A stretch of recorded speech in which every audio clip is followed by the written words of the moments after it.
Le prince, lui, mène la vie de château, mais sur les plateaux de télé. Toujours prêt à s'amuser, à rire et à chanter.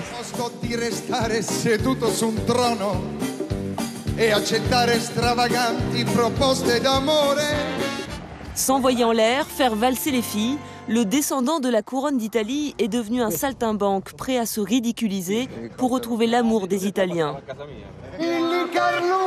En Italie, le prince Emmanuel Philibert de Savoie, 38 ans, est devenu une star du petit écran. Un aristocrate saltimbanque qui n'hésite pas à se moquer de lui-même. Una città qui ma perché non pensi al traffico che c'è e quando piove poi lo sai parcheggio non si trova mai. Le prince utilise la télé pour se réconcilier avec l'Italie. Il y a 60 ans, sa famille a été chassée du pays pour avoir été un peu trop proche de l'Allemagne nazie. Il y a 9 ans, c'est Silvio Berlusconi lui-même qui a facilité le retour de l'ex-famille royale. Désormais, le prince en jean et basket peut surgir sur la place du village. Ce jour-là, il vient enregistrer une émission pour la RAI. De la télé-réalité façon Starac ou Nouvelle Star. D'autres présentateurs sont là, mais la vedette, c'est lui. Cette semaine, c'est le village de Viterbo qui a été choisi pour accueillir la sélection des candidats. Un événement célébré comme il se doit. Le maire vient personnellement accueillir le prince. C'est un grand honneur pour nous, ce qui se passe aujourd'hui. On ne connaît pas encore le résultat, mais en attendant, l'émission est déjà célèbre dans tout le pays. D'une certaine manière, vous recevez peut-être un futur roi. Eh bien... Vous ne pouvez pas demander à un maire d'un pays républicain si c'est le prétendant. Chaque fois qu'il faut donner un sourire ou un autographe, Emmanuel Philibert s'y prête de bonne grâce, comme s'il était en campagne électorale. Mais sa volonté de se faire aimer du peuple italien en agace certains. Pour moi, la place d'un prince n'est pas à la télé, mais apparemment aujourd'hui, c'est le seul moyen qui lui permette de devenir important, de compter entre guillemets. Moi, je veux un autographe parce qu'il est connu à la télé. La sélection des candidats commence dans un petit quart d'heure. Séance de maquillage. Ah ben je peux te... Ça vous semble la place naturelle d'un prince d'être sous les feux des projecteurs, en train de se faire maquiller? Qu'est-ce qu'il devrait faire un prince? Je devrais rester à la fenêtre et dire qu'est-ce qu'elle était belle l'Italie avant 1946 quand il y avait le roi. Je prends le moyen qui rentre dans le plus de maisons qui est la télévision et j'explique mon point de vue. Je fais voir qu'Emmanuel il est aussi auto-ironique, qui sait se mettre en jeu, qui travaille à la télévision et chaque vendredi je rentre dans 5, 6, 7 millions de foyers. Bien. On va voir ce que je dois faire. Dans quelques minutes, les candidats du jour vont défiler devant le prince. Dans la mairie, plus de 100 personnes attendent leur tour. Elles vont chanter, danser, jouer d'un instrument, tout faire pour gagner leur quart d'heure de gloire. Emmanuel Philibert et ses 2 coprésentateurs, une comédienne de sitcom et un styliste, tout droit sorti du musée Grévin, sont prêts. Ils vont devoir garder leur sang-froid devant des candidats parfois déroutants. Azione. Ça commence par une accordéoniste, Bianchi Nada.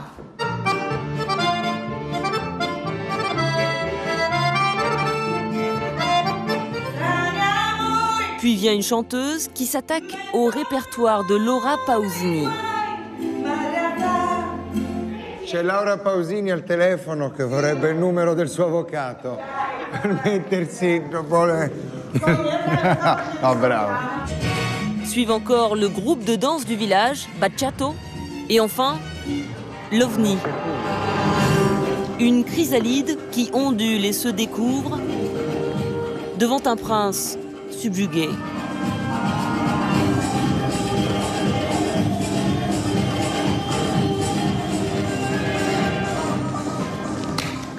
Brava. Lo hai fatto tu il tuo costume? Bello, bravo. Ciao, arrivederci, grazie. Ciao, grazie. À Rome, le prince Emmanuel Philibert a une vue imprenable sur la ville. Un très bel appartement prêté par une star de la télé italienne. Car le prince est un personnage en vue. Dans son album photo, Johnny, le prince Albert, Elton John. Mais il fait surtout partie de la jet-set depuis son mariage avec l'actrice française Clotilde Courreau. Un mariage de conte de fées à Rome, devant 3000 personnes, à la basilique Sainte-Marie des Anges, un lieu symbolique. Prometto di esserti fedele, sempre nella gioia e nel dolore. C'est la basilique où mon arrière-grand-père s'est marié. C'était le premier mariage de la famille de Savoie depuis 60 ans en Italie, et même plus de 60 ans. Et je voulais faire ça en Italie. Et quand sa femme décide de devenir meneuse de revue dans un cabaret de striptease parisien, le prince ne bronche pas. Au contraire, il assume toutes les audaces princières, même celles de son épouse. Elle a dansé, oui, dans un cabaret, mais elle a dansé d'une façon, à mon avis, très belle et artistiquement magnifique. Du reste, moi, je vais vous dire, c'est l'unique spectacle où je suis allé voir 4 fois de suite. À cause ou grâce à cette liberté du prince, Emmanuel Philibert est peu à peu en train de réussir à séduire l'Italie. Sur les plateaux de télé, le saltimbanque a gagné un certain respect.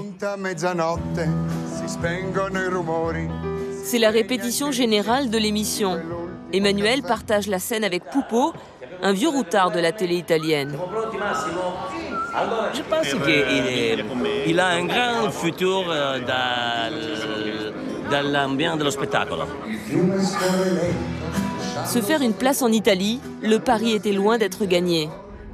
Aujourd'hui pourtant, lorsque le prince de Savoie se promène dans les rues de Rome, les Italiens voient d'abord la star de télé. On en oublierait presque que ce pays a voulu effacer les traces de cette famille royale pas très recommandable. L'arrière-grand-père d'Emmanuel de Savoie, c'est l'homme ici aux côtés d'Hitler, Victor Emmanuel III, le dernier roi d'Italie. En co-signant les lois raciales de Mussolini, il a provoqué l'exil de sa famille et la chute de la monarchie en Italie. J'ai eu tout ce poids sur les épaules. Et moi, quand je suis rentré en Italie, on m'a demandé, mais on s'attend à une excuse de votre part sur les lois raciales de votre arrière-grand-père. J'ai dit, mais qui suis-je pour m'excuser? Moi, je ne peux pas m'excuser. Je peux les condamner. Et je condamne cet acte, fermement. Mais je ne peux pas m'excuser. Pas d'excuses, mais une volonté farouche de laver l'honneur de sa famille. Pour ça, le prince a tout tenté, même la politique. Il y a 2 ans, l'héritier du trône s'est jeté dans l'arène lors des élections européennes. Ce matin-là, en passant devant le Parlement, Emmanuel Philibert croise justement un député qu'il connaît bien. On a fait la campagne électorale dans le même parti, ensemble, sauf que j'ai eu beaucoup plus de voix que lui. Mais lui, maintenant, il est rentré au Parlement. À l'époque, c'était un peu de l'inconscience. Mais, comme j'ai dit, ça m'a fait beaucoup de bien parce que j'ai pu voir mon pays, j'ai pu faire une campagne électorale, j'ai pu découvrir des gens, j'ai pu découvrir une histoire. Et ça m'a fait beaucoup de bien aussi pour connaître mon pays. Mais le prince de Venise et de Piémont n'a pas eu beaucoup de succès en politique. 2 campagnes, 2 échecs, cuisants. Le pouvoir lui résiste encore. Quant à l'ancien palais royal, l'endroit où son père a vécu jusqu'à l'âge de 9 ans, il lui est interdit d'y mettre les pieds. Mon père habitait, là ça s'appelait la Manica Lunga, ce côté dans une des chambres ici. Si la monarchie était toujours là, nous aurions fait l'interview dans ce bâtiment.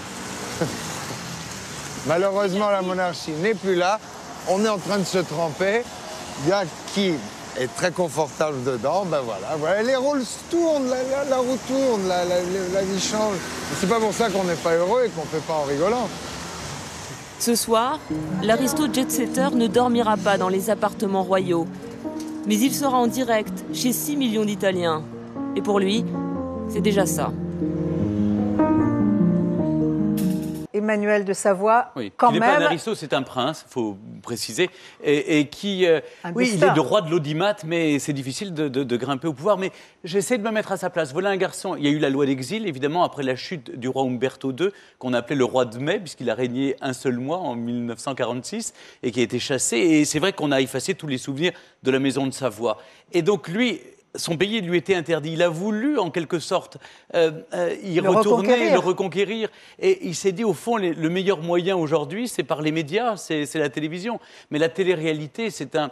Est-ce que ça choque? Est-ce que ça choque les Italiens? Est-ce que ça choque globalement l'aristocratie? Moi, ça ne me choque pas personnellement. Je crois que ça choque les monarchistes italiens, qui, pour certains, ont préféré aller se tourner vers un de ses cousins, le duc d'Aoste. Mais, se tourner pour mettre leurs espoirs au cas où la monarchie reviendrait. On est toujours en République, en Italie. Oui, je crois que l'Italie a peu de chances de devenir une monarchie. Mais en tout cas, lui, il fait des efforts louables pour essayer, en tout cas, Et puis c'est compliqué parce que vous êtes tenaillé entre votre tradition, votre passé, qui est très lourd. Quand vous avez...